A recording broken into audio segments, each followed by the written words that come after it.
Hello everyone, कैसे हो आप सब लोग। Welcome back to my YouTube channel. आज हम इलेक्ट्रिसिटी का थर्ड पार्ट पढ़ेंगे। कौन सा पार्ट पढ़ेंगे बेटा? थर्ड पार्ट पढ़ेंगे। सेकंड पार्ट पढ़ लिया था, फर्स्ट पार्ट पढ़ लिया था। मुझे आशा करता हूँ कि आपने फर्स्ट पार्ट और सेकंड पार्ट जरूर देख लिया होगा। यदि आपने मेरा फर्स्ट पार्ट और सेकंड पार्ट इलेक्ट्रिसिटी का नहीं देखा है तो बेटा पहले first part and second part देख के फिर आप इस पार्ट पर आए, ठीक है। तो आज हम शुरू करेंगे थर्ड पार्ट ऑफ इलेक्ट्रिसिटी। क्या शुरू करेंगे? और आज हम इस चैप्टर को पूरा कंप्लीट कर देंगे। क्या कर देंगे? आज इस चैप्टर को पूरा कंप्लीट कर देंगे। Are you ready? आज हम पढ़ेंगे, हमने रेजिस्टेंस एंड रजिस्टिविटी दोनों पढ़ लिया था। आज हम पढ़ेंगे कॉम्बिनेशन ऑफ रेजिस्टेंस। क्या पढ़ेंगे बेटा? कॉम्बिनेशन ऑफ रेजिस्टेंस पढ़ेंगे। क्या पढ़ेंगे? Combination of resistance. तो कॉम्बिनेशन ऑफ रेजिस्टेंस बेटा टू टाइप्स के होते हैं। एक तो होता है सीरीज, एक होता है पैरेलल। कौन कौन सा होता है? एक तो होता है सीरीज होता है और एक होता है पैरेलल होता है, ठीक है। तो सबसे पहले पढ़ेंगे हम सीरीज। कौन सा पढ़ेंगे? सीरीज। सीरीज में क्या होता है? एंड टू एंड कनेक्शन होता है। एंड टू एंड मतलब एक रेजिस्टेंस का एंड हुआ, एंड पॉइंट से दूसरे रेजिस्टेंस का स्टार्टिंग पॉइंट कनेक्ट करते हैं। यानी कि एक पॉइंट का, एक रेजिस्टेंस का एंड पॉइंट एंड दूसरे रेजिस्टेंस का स्टार्टिंग पॉइंट कनेक्ट करते हैं, उसे हम कहते हैं सीरीज कनेक्शन। कैसे कहते हैं बेटा? क्या कहते हैं? Series connection. क्या?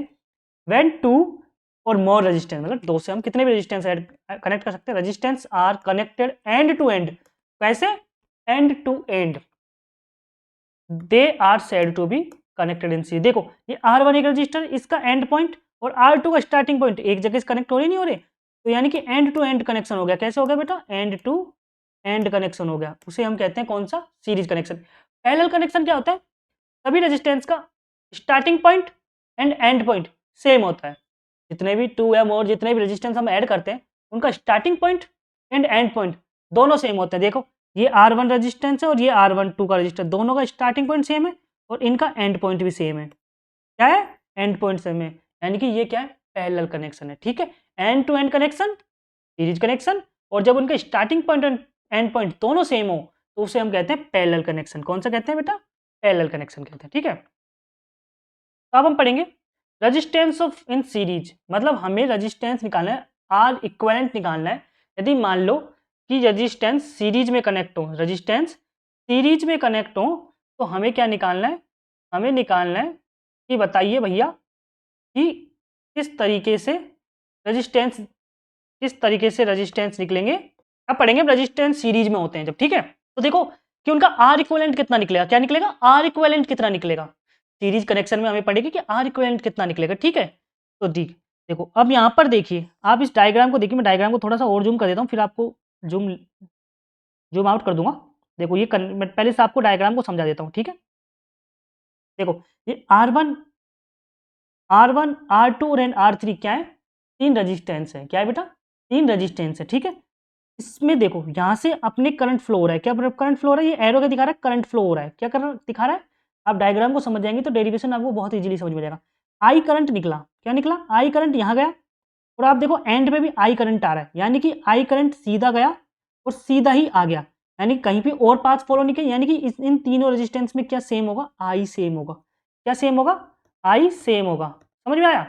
अब देखो वोल्ट क्या होता है? दो पॉइंट के बीच में वर्क डन डिफरेंस। तो यानी बेटा इन इस पॉइंट के बीच में कोई वर्क डन होगा कि नहीं होगा? ये V1 होगा। इस पॉइंट के बीच में इस कोई पोटेंशियल डिफरेंस होगा, V2। इस पॉइंट के बीच में और इस पॉइंट के बीच में कोई पोटेंशियल डिफरेंस होगा, यानी V3। R1 इन दोनों तीनों के, R1 R2 R3 क्या इनके रेजिस्टेंस है। R1 R2 एंड R3 इनका तीनों का क्या है? रेजिस्टेंस है। यानी कि इसमें एक चीज समझ में आई कि I सेम है, V1 एंड R1, V और R अलग अलग है, ठीक है। अब अपन चलते हैं का डेरिवेशन पे, इसके डेरिवेशन पे चलते हैं, ठीक है। अब इसको मैं जूम आउट कर देता हूँ, थोड़ा छोटा डायग्राम कर देता हूँ। चलो देखो वी नो, अपन धीरे धीरे करेंगे। क्या करेंगे? एक एक चीज लिखें। देखो वी नो दैट, या फिर अपन ऐसे लिख सकते हैं according to Ohm's law. According to Ohm law क्या पढ़ा? तो अपन ने क्या पढ़ा था? V equal to I R. पढ़ा है नहीं पढ़ा? इक्वेशन फर्स्ट हो गई। ये क्या हो गया बेटा? इक्वेशन फर्स्ट हो गई। Here, here R equal, R कितना है बेटा? आर तो अपन को निकालना है। आर तो आर इक्वलेंट तो अपन को निकालना है, ठीक है। आई सेम है, अपन को पता है। देखो फोर, अपन लिखते हैं for first resistance, for first, pen की चेंज करते हैं, for first resistance what happen, okay, for R1 resistance, और R1 रेजिस्टेंस, ठीक है। देखो अपन को पता I सेम है, यानी कि V1 क्या होगा, V1 क्या होगा बेटा, V1 equal to I same है और R1 क्या हो गई, इक्वेशन 2, ठीक है। इसी तरीके से और R2 रेजिस्टेंस,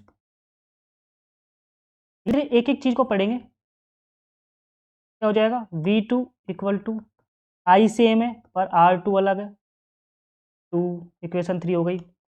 इसी तरीके से 4 R3 resistance,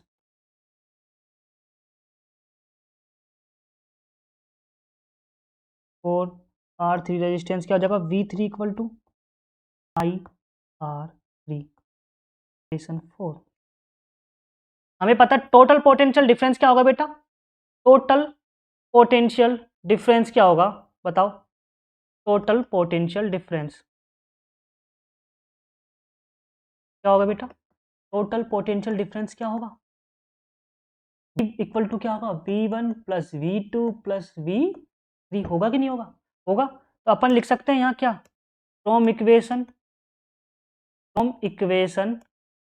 first, sorry second, third and fourth, क्या लिखेंगे, V1 भी लिख देते हैं, 1 2 3, ठीक है। क्या लिखेंगे, देखो V की जगह क्या रखेंगे, V की जगह क्या रखेंगे बेटा, V की जगह रखेंगे IR, V की जगह क्या रखेंगे IR, V1 की जगह क्या लिखेंगे IR1, V2 की जगह लिखेंगे IR2 प्लस V3 की जगह लिखेंगे IR3, I क्या ले लेंगे IR, यहाँ क्या ले लेंगे I कॉमन ले लिया, तो क्या बचा R1 plus R2 plus R3, I से I कैंसिल, तो क्या बचा R equal to R1 plus R2 plus R3।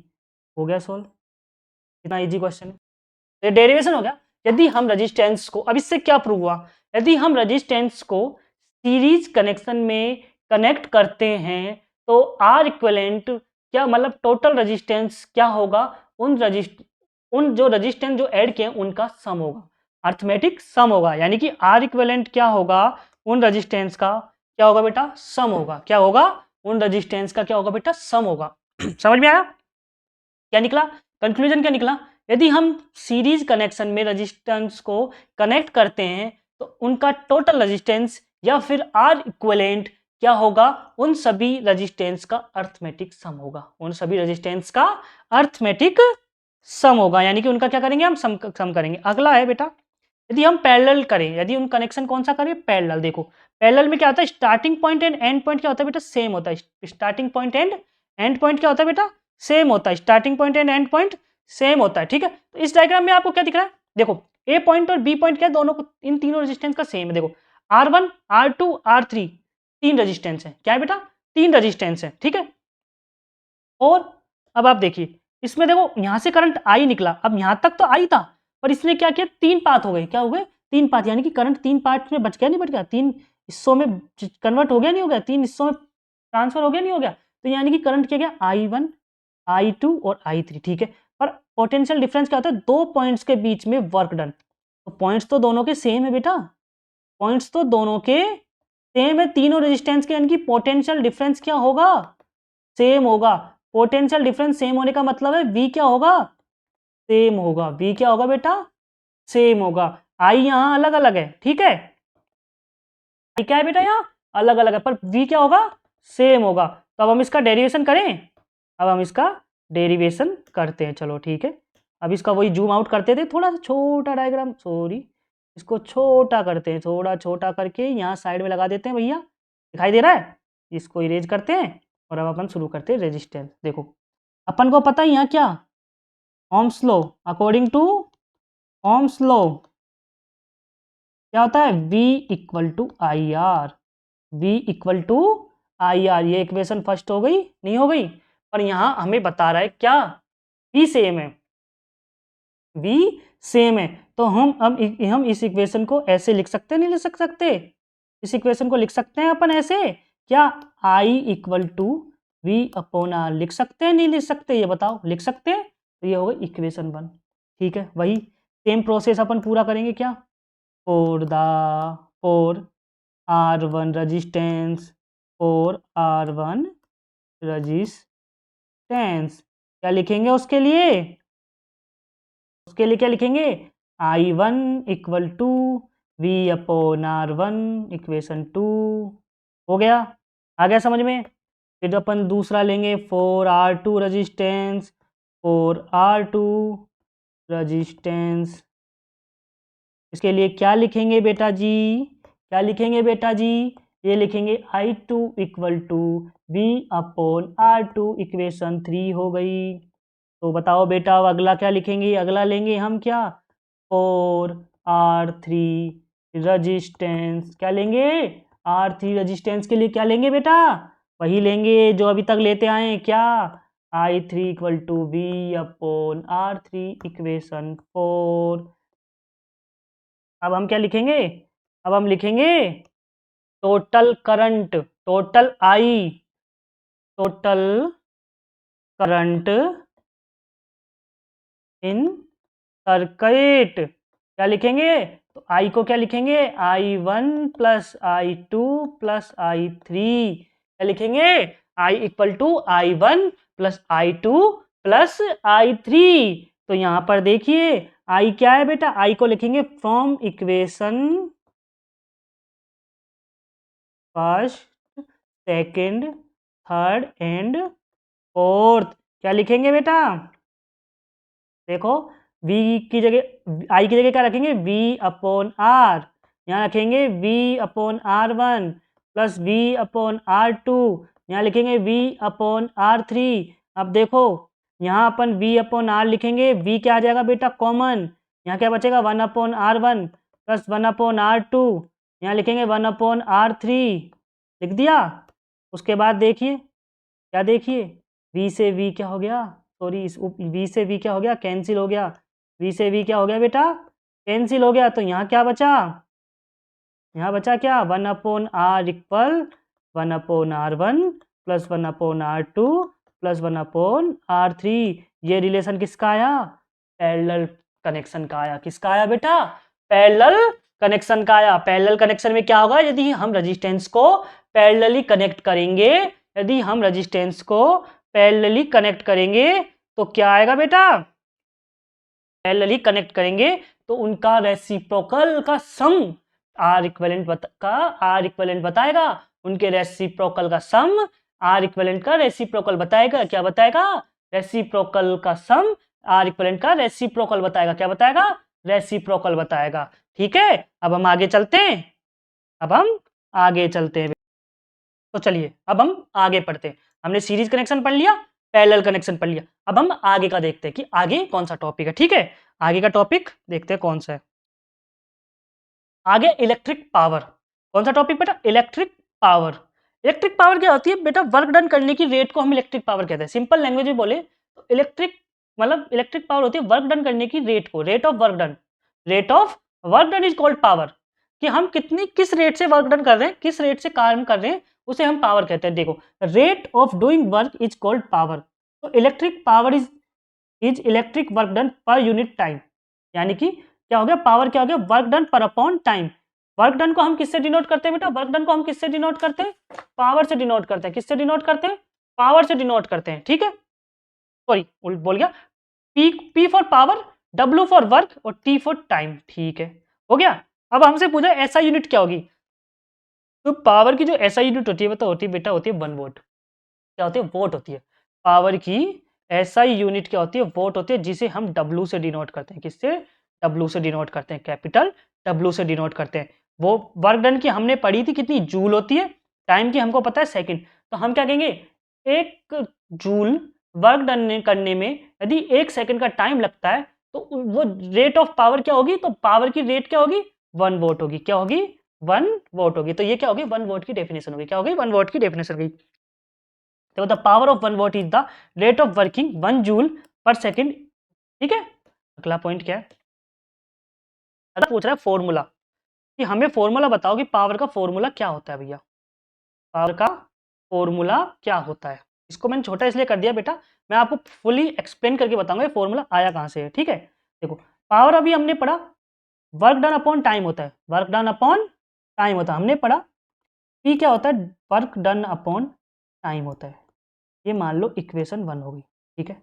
तो अब हमको पता है क्या, आपको पता है डब्ल्यू क्या होता है, पावर क्या होती है, वर्क डन अपॉन टाइम होती है, ये हमको पता है, अभी पढ़ा, अभी हमने पिछली स्लाइड में पढ़ा था। वर्क डन क्या होता है, power work done upon time होता है, ठीक है।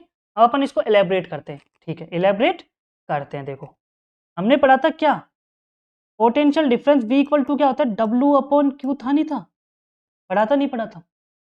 पोटेंशियल डिफरेंस क्या होता है कि किसी चार्ज को मूव करने में कितना वर्क डन होता है, उसे हम क्या कहते हैं, क्या कहते हैं, पोटेंशियल डिफरेंस। तो यहाँ W इक्वल टू क्या हो जाएगा, V मल्टीप्लाई Q, हो जाएगा कि नहीं हो जाएगा, ये इक्वेशन 2 हो गई।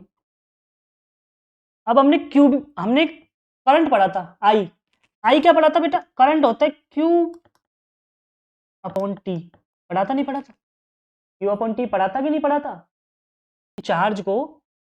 चार्ज को एक सेकंड में कितना चार्ज लग रहा है वो हमें बताता है, कितना चार्ज फ्लो हो रहा है वो हमें बताता है, करंट बताता है, क्या बताता है, करंट। ये मैंने फर्स्ट पार्ट में पढ़ाया था, ये V equal to W upon Q मैंने सेकंड पार्ट में पढ़ाया था, इसीलिए मैं बोल रहा था कि पिछले पार्ट को आप पढ़ के आओ, ठीक है। V इक्वल टू क्या होता है, वर्क डन अपॉन क्यू, और I क्या होता है, Q अपॉन T। तो Q को अपन क्या लिख सकते हैं बेटा, I मल्टीप्लाई T लिख सकते हैं, नहीं लिख सकते, ये इक्वेशन 3। इक्वेशन 3 से वैल्यू रखेंगे इक्वेशन 2 में, इक्वेशन 3 से वैल्यू रखेंगे इक्वेशन 2 में, क्या आएगी, W इक्वल टू हो जाएगा V multiply I multiply T। ये इक्वेशन 4 बन गई, नहीं बन गई, बन गई नहीं बन गई।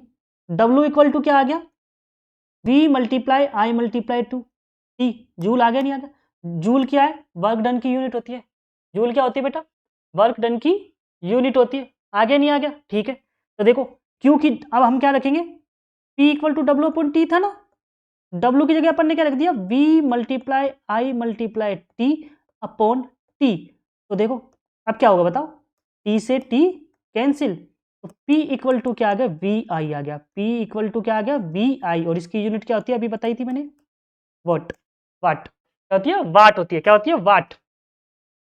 तो पावर क्या होती है, पोटेंशियल डिफरेंस एंड करंट का product, product of potential difference, product क्या हो गया, product of potential difference and electric current, वो क्या होती है, पावर होती है, क्या होती है बेटा, पावर होती है, वो क्या होती है, इलेक्ट्रिक पावर होती है। आगे समझ में, इसलिए मैंने आपको ये एक्सप्लेन करा, ठीक है, आ गया समझ में, आ गया। अगला अगला हम चलते हैं कि दूसरी टर्म्स में निकाल के बताओ हमें भैया, कि हमें दूसरी टर्म्स में बताओ कि आई और आर में रिलेशन बताओ, हमें क्या बताओ, आई। अभी हमने पढ़ा क्या, P इक्वल टू क्या होता है, P इक्वल टू होता है VI, P इक्वल टू क्या होता है, VI, ठीक है। तो हमें बताओ हम क्या लिख सकते हैं, हमको पता है क्या होता है, V equal to I R होता है नहीं होता, आर की जगह हम क्या रख सकते हैं, V अपॉन आई, क्योंकि इसमें किसको निकालना है, आई और आर में निकालना है, यानी कि हमको V को क्या करना है, हटाना है, V को क्या करना है, हटाना है। तो सॉरी अपन सीधा यही है ना, V equal to I R होता ही है, V equal to I R होता ही है, यानी कि अपन V की जगह क्या रख दें यहाँ, V की जगह, यानी कि P इक्वल टू वी आई है, तो V की जगह आई आर रख दे, तो P इक्वल टू क्या हो जाएगा, आई आर मल्टीप्लाई आई, तो P इक्वल टू क्या हो जाएगा, आई स्क्वायर मल्टीप्लाई आर। तो ये आ गया एक टर्म्स। तो 3 फॉर्मूले याद रखने पड़ेंगे पावर के, क्वेश्चन के अकॉर्डिंग आपको फॉर्मूला यूज करना पड़ेगा। आप ये नहीं कि आपको P इक्वल टू वी आई तो याद रखना ही रखना है, यदि आप ये बाकी के फॉर्मूले भूल जाते हो तो आपको फॉर्मूला निकालना कहाँ से, P equal to V I से, पर आपको ये फॉर्मूला याद होना चाहिए, P equal to I square R. अगला फॉर्मूला है कि अब हमें बताओ कि V और R की टर्म्स में बताओ हमें, अब हमें V और R की टर्म्स में बताओ, P इक्वल टू क्या होता है, वी आई होता है। अब हमें किसी को हटाना है, आई को, आई इक्वल टू क्या होता है बेटा, V अपॉन आर होता है नहीं होता, इस आई की जगह हम क्या रख देते हैं, P V multiply V upon R, तो क्या हो गया, P इक्वल टू क्या हो गया, V स्क्वायर अपॉन आर हो गया, क्या हो गया, P square, P equal to V square R. तो हमारे ये 3 फॉर्मूले निकले, पावर के 3 फॉर्मूले निकले जो हमको याद रखना है, P equal to V I, दूसरा P equal to I square R, तीसरा P equal to V square upon R. ये तीनों फॉर्मूले आपको याद रखने, ये बहुत इंपॉर्टेंट है, ठीक क्या है, ये बहुत इंपॉर्टेंट है, इन तीनों फॉर्मूलों को आपको याद रखना है, इन तीनों फॉर्मूलों को आपको क्या करना है, याद रखना है बेटा, ठीक है। अगला आता है कि इलेक्ट्रिक एनर्जी। अब हम जो कमर्शियल यूज में घरों में जो यूज लेते हैं, तो हम घरों में हम इलेक्ट्रिक एनर्जी यूज करते हैं, वो क्या होती है, वो क्या होती है, आपको ये बताना है कि जो हम घरों में इलेक्ट्रिक एनर्जी यूज करते हैं वो बेटा क्या होती है, ठीक है। हम कमर्शियल यूनिट निकालेंगे, कमर्शियल यूनिट को बेटा हम लिखते हैं किलोवाट आवर, क्या लिखते हैं, किलोवाट आवर। पावर किस में होती है बेटा, सिंपल, मैं आप इसको आप ये लिख रहा था उसको मैं बाद में एक्सप्लेन करूंगा, आपको सीधा सिंपल समझाता हूँ। पावर किस किस में होती है, वॉट में, ठीक है। तो हम किलो यानी कि सबसे पहले करेंगे किलोवाट, किलोवाट के मतलब 1000 मल्टीप्लाई करेंगे 1000 वॉट, किलोवाट में मतलब 1000 वॉट। तो अब कमर्शियल यूनिट क्या हो गई, कमर्शियल यूनिट क्या हो गई, यूनिट अपनी जो घरों में यूनिट होती है वो क्या हो गई बेटा 1 किलोवाट, एक यूनिट का मतलब 1 किलोवाट, तो यानी कि क्या हो गई किलोवाट यानी कि 1000 watt multiply hour, multiply hour. अपन को पता है वाट क्या होती है, जूल पर सेकंड होती है, वाट यानी क्या होती है, जूल पर सेकंड होती है, पता है हमें। तो हम क्या लिख सकते हैं, पी को क्या लिख सकते हैं, जूल पर सेकंड लिख सकते हैं, आप बताओ लिख नहीं सकते। तो अब पूछ रहा है कि यूनिट, यूनिट क्या होगी, यूनिट क्या होगी, kilowatt per hour, kilowatt per our. तो देखो किलो की जगह क्या रखेंगे, किलो की जगह क्या रखेंगे 1000, किलो की जगह रखेंगे 1000, वोट वोट की जगह क्या रखेंगे जूल पर सेकंड, जूल की जगह क्या रखेंगे पर सेकंड, और आवर, आवर को हम क्या लिख सकते हैं 60 मल्टीप्लाई 60 सेकंड लिख सकते हैं कि नहीं लिख सकते, बताओ 60 मल्टीप्लाई 60 सेकंड लिख सकते हैं कि नहीं लिख सकते, लिख सकते हैं। तो सेकंड से सेकंड कैंसिल हो गया, सेकंड से सेकंड कैंसिल हो गया, यहाँ क्या बचा 1000 मल्टीप्लाई 3600 जूल, क्या बचा ये बचा। तो जब इसको अपन सॉल्व करेंगे तो ये आएगा 3.6 10 की पावर 6 जूल, क्या आएगा। तो आपसे कोई पूछ, ये क्वेश्चन बन गया, ये क्या बन गया, क्वेश्चन पूछ गया कि ये बताओ कि 1 किलोवाट आवर में, 1 किलोवाट आवर में कितने जूल होते हैं, कितनी जूल एनर्जी होती है। तो आप लिखोगे उसका आंसर है 3.6 मल्टीप्लाई 10 की पावर 6 जूल। ये वैल्यू आपको याद रखनी है बेटा, इस वैल्यू को आपको याद रखनी है। मैंने आपको ये निकाल के बता दी कि ये वैल्यू कैसे आई, मैंने आपको ये वैल्यू निकाल के बता दी कि ये वैल्यू कैसे आई, पर आपको ये वैल्यू याद रखनी है, क्या याद रखनी है, याद रखनी है। तो आप क्या होगा 1 kilowatt hour is equal to 3.6 into 10 की पावर 6, 10 की power 6 joules of electric energy. समझ में कि 1 kilowatt per hour, 1 kilowatt per hour, kilowatt hour में कितनी एनर्जी होती है, कितनी जूल एनर्जी होती है, कितनी एनर्जी, कितनी जूल एनर्जी होती है 3.6 इंटू 10 की पावर 6, 3.6 इंटू 10 की पावर 6 जूल एनर्जी होती है, क्या होती है 3.6 10 की पावर जूल एनर्जी होती है। अब आपका लास्ट टॉपिक है heating effect of current, heating effect of current जो हमें पढ़ना है, हीटिंग इफेक्ट ऑफ करंट हमें क्या पढ़ना है, पढ़ना है, ठीक है। चलो शुरू करते हैं। When electric current is pass through the high resistance, चलो आपको मैं समझाता हूँ। जब जैसे कोई रेजिस्टेंस है उसमें यदि करंट, हाई करंट हम फ्लो करेंगे तो वो क्या हो जाएगा बेटा, गर्म हो जाएगा। कहते हैं ना तार गर्म हो गया, जैसे हम कोई चीज देखते हैं वो गर्म हो जाती है, अरे ये गर्म हो गया, क्यों गर्म हो गया, क्योंकि इसमें बहुत हाई करंट फ्लो कर रहा है, हाई करंट फ्लो कर रहा है तो गर्म हो रहा है। गर्म क्यों हो रहा है, गर्म हो रहा है तो इसका मतलब कुछ हीट तो प्रोड्यूस करेगा, हीट तो छोड़ेगा, एनवायरमेंट में हीट छोड़ेगा नहीं छोड़ेगा, तो यानी कि वो क्या हो गया, गर्म हो गया, हीट छोड़ रहा है। तो यानी कि करंट के कारण हीटिंग इफेक्ट आता नहीं आता, तो वही हीटिंग इफेक्ट हमें पढ़ना है। देखो when in electric current is pass through a high resistance wire like nichrome wire, इसका रेजिस्टेंस क्या होता है, पढ़ा था 60 टाइम मोर देन कॉपर, पिछले पार्ट में पढ़ाया था मैंने, पिछले लेक्चर में पढ़ाया था कि नाइक्रोम वायर का रेजिस्टेंस क्या होता है, कॉपर से 16 टाइम्स मोर देन होता है, 16 टाइम्स ज्यादा होता है, ठीक है। The resistance wire become very hot, क्या हो जाएगा, इसमें जब करंट फ्लो करेंगे तो करंट क्या हो जाएगा, बहुत ज्यादा गर्म हो जाएगा, तार क्या हो जाएगा, बहुत ज्यादा गर्म हो जाएगा, एंड प्रोड्यूस हीट, क्या करेगा, हीट प्रोड्यूस करेगा। This is called the heating effect of the current, ये क्या कहलाता है, हीटिंग इफेक्ट ऑफ करंट। देखो मान लो when electric charge Q moves against potential difference V, amount of work done given by, मैंने अभी पिछले लेक्चर अभी पढ़ाया था, V इक्वल टू क्या होता है, W अपॉन Q होता है, V इक्वल टू क्या होता है, W अपॉन Q होता है। तो क्या हो जाएगा, W क्या हो जाएगा, V multiply Q, V multiply Q, क्योंकि पोटेंशियल डिफरेंस क्या होता है कि किसी चार्ज को दो पॉइंट्स के बीच में मूव कराने में कितना वर्क डन हुआ है, तो ये W अपॉन Q वहां से आया, कहां से आया, पोटेंशियल डिफरेंस। इसलिए मैं कहता हूं बेटा पिछले लेक्चर देखना बहुत जरूरी होता है, आप उन पिछले पिछले लेक्चर्स को स्किप नहीं मार सकते, यदि आपने वहां स्किप मार दिया तो बेटा यहाँ कुछ पल्ले नहीं पड़ेगा। तो पहले आप पिछले लेक्चर्स पे जाएं मेरे पे और उनको वहां से अच्छी तरीके से नोट डाउन करें, वहां से अच्छी तरीके से लिखें, वहां अच्छी तरीके से समझें। यदि वहां से फिर भी समझ में नहीं आता तो आप कमेंट करें, मैं आपको फिर से समझाऊंगा। ठीक है, हो गया। तो ये डब्ल्यू क्यू अपन भी कहां से आया, यहां से आया। ठीक है, अब अपन को पता है क्या होता है, आई इक्वल टू क्या होता है, क्यू अपॉन टी होता है। क्यों, कितना एक करंट क्या होता है, चार्ज को मूव करने में कितना टाइम लग रहा है, चार्ज को यूनिट टाइम में कितने चार्ज मूव हो रहे हैं वो हमें बताता है, क्या करंट बताता है। क्यू मतलब कैपिटल क्यू मतलब क्वांटिटी ऑफ चार्ज, तो क्या I multiply T. Ohm's law हमें पता है V equal to I R होता है। तीन फॉर्मूले हो गए। तो अब हम इन तीनों फॉर्मूले से हम देखिए निकालेंगे, देखो क्या निकालेंगे, कि सर बताओ क्या निकालेंगे। देखो इसको यहाँ साइड में करते हैं और अब निकालते हैं। देखो हमने कौन कौन सा निकाल लिया फॉर्मूला, Q इक्वल टू क्या निकाल लिया, आई मल्टीप्लाई टी निकाल लिया एक, तो एक हमने V equal to I R निकाल लिया भैया। ठीक है, इक्वेशन 1 अपनी क्या थी, W इक्वल टू क्या था, V मल्टीप्लाई Q था।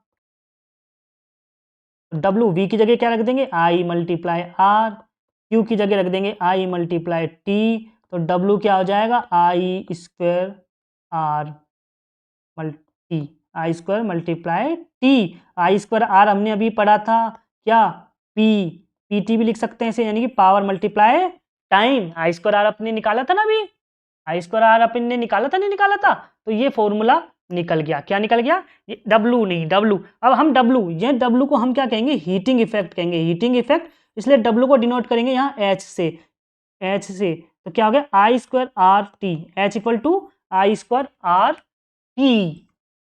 क्या हो गया, H equal to H for heat, कि कितनी हीट प्रोड्यूस हो रही है, कितनी हीट प्रोड्यूस हो रही है। अब तो देखो H किस किस की, अब H किस किस पे डिपेंड करेगी, H किस किस, इसकी यूनिट होती है बेटा जूल, हीट की यूनिट क्या होती है जूल, क्योंकि वर्क डन की यूनिट क्या होती है जूल होती है, वर्क डन की यूनिट क्या होती है जूल, तो वर्क डन को हीट क्या है सेम है, तो यहाँ पे क्या हो गया, हीट की यूनिट भी क्या होगी जूल। ठीक है, अब देखो किस किस पे डिपेंड करती है, एक तो डिपेंड करेगी आई स्क्वायर पे, एक directly proportional to resistance, heat directly proportional to time, इन तीन चीजों पे डिपेंड करेगी। क्या करेगी, अब ये फैक्टर अफेक्टिंग, अब आपसे क्वेश्चन बन जाए फैक्टर अफेक्टिंग द हीट, कौन कौन से, एक तो है आई मींस करंट, करंट के स्क्वायर पे डिपेंड करते, किसके पे, करंट के स्क्वायर पे, यानी स्क्वायर ऑफ करंट पे डिपेंड करते। दूसरा directly proportional to the resistance of wire, या directly proportional to the resistance of conductor. तीसरा टाइम, तीसरा क्या है टाइम पे, जिसमें करंट कितने टाइम के लिए फ्लो करता है उस पे डिपेंड करता है। आज ये हमारा चैप्टर पूरा बेटा कंप्लीट हो चुका है, क्या हो चुका है, कंप्लीट हो चुका है। इसमें हमने कुछ फॉर्मूले पढ़े जो आपको बहुत अच्छी तरीके से याद रखने हैं बेटा, क्या याद रखने हैं, आपको याद रखने हैं। एक तो होता है Q अपॉन टी, पहला फॉर्मूला। दूसरा आपको याद रखना है V बराबर W अपॉन Q। तीसरा formula V equal to I R. चौथा formula P equal to V I. ठीक है, एक P equal to I square R, एक होता है P equal to V square upon R. तीसरा H निकाला है भी हमें, आई स्क्वायर आर टी। ये फॉर्मूले आपको याद रखना है। सीरीज कनेक्शन में आर इक्विवेलेंट क्या होते हैं, R1 plus R2 plus R3। Parallel connection में क्या होता है, R equivalent 1 upon R1 plus 1 upon R2 plus 1 upon R3। एक अपन ने क्या पढ़ा था, Q इक्वल टू NE। ये फॉर्मूले, इतने सारे फॉर्मूले इस चैप्टर में हमने पढ़े, इलेबरेट किए, हमने सारे फॉर्मूले रटे नहीं, हमने सारे फॉर्मूले क्या किए समझे। तो ये फॉर्मूले आपको सारे समझ में, ये फॉर्मूले आपको याद भी रखने, डेरिवेशन तो याद रखना ही चाहिए, पर आपको इनको फॉर्मूले याद रखने चाहिए। ये याद रहेंगे तो आप ही न्यूमेरिकल जब ही कर पाएंगे, क्या कर पाएंगे, न्यूमेरिकल तभी ही कर पाएंगे। ठीक है बेटा, आज हमने इलेक्ट्रिसिटी चैप्टर को पूरा कंप्लीट कर दिया, क्या कर दिया, इलेक्ट्रिसिटी चैप्टर को पूरा कंप्लीट कर दिया। अब हमें क्या करना है, कि न्यूमेरिकल्स करने। तो न्यूमेरिकल्स बेटा मैं आपको छोटे छोटे पार्ट्स में कराऊंगा, क्योंकि न्यूमेरिकल्स यदि मैं आपको एक साथ करा दूंगा तो आपके ऊपर दिमाग पे लोड पड़ जाएगा, तो इसलिए मैं न्यूमेरिकल्स को छोटे छोटे पार्ट्स में धीरे धीरे आपको अच्छे से समझाऊंगा। अगली क्लास अब हमारी न्यूमेरिकल्स की रहेगी, किसकी रहेगी बेटा, न्यूमेरिकल्स की रहेगी। यदि आपको अच्छा लगे तो बेटा लाइक करें, कमेंट करें, सब्सक्राइब करें। थैंक यू बेटा।